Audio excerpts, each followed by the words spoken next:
ஆசிரியர்கள் அனைவருக்கும் வணக்கம். மிக மிக முக்கியமான செய்தி. டெட்டு நீதிமன்ற வழக்கில் நேற்று நடந்தது என்ன? நேற்று விசாரணைக்கு வந்தது இல்லையா கேஸு.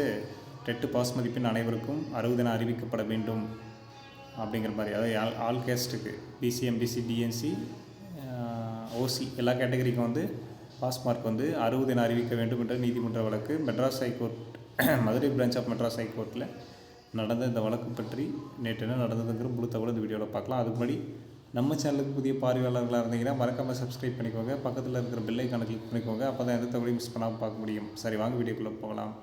என்ன தகவல் அப்படின்னு சொல்லி பார்த்தீங்க அப்படின்னா, நேற்று 123வது வழக்காக பட்டியலிடப்பட்டிருந்தது நம்மளுடைய இந்த டெட்டு வழக்கு. இதுக்கு முன்னாடி பார்த்திங்கன்னா முந்தா நேற்று 92வது வழக்காக பட்டியலிடப்பட்டிருந்தது.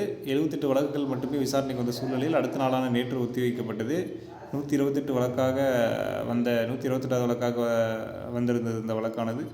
மறுபடியும் இப்போ இந்த வழக்கில் என்ன தீர்ப்பு கிடச்சிருக்கு அப்படின்னு சொல்லி பார்த்தீங்கன்னா, இந்த வழக்கை மறுபடியும் ஒத்தி வச்சுருக்கிறாங்க. எப்போன்னு பார்த்தீங்கன்னா, ஏப்ரல் மாதம் 14ஆம் தேதி இந்த வழக்கை ஒத்தி வச்சுருக்கிறாங்க. அன்றைக்கி ஃபைனல் ஜட்ஜ்மெண்ட் கிடச்சிரும் அப்படிங்கிற மாதிரி எதிர்பார்க்கப்படுது. எல்லாம் இப்போ கிடச்சிருந்தோம் எதிர்பார்த்தோம்.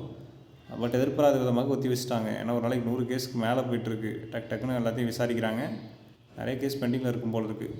அதனால் அது அடுத்த மாதம் 14ஆம் தேதிக்கு ஒத்தி வச்சுருக்காங்க. அடுத்த மாதம் 14ஆம் தேதிக்கு மேலே தான் நமக்கு எதுவாக இருந்தாலும் தெரியும். ஸோ எலெக்ஷனுக்கு முன்னாடியே இந்த ஜட்ஜ்மெண்ட் வந்துடும் அப்படிங்கிறதுல எந்த சந்தேகமும் இல்லை. ஒருத்தர் பார்ப்போம்.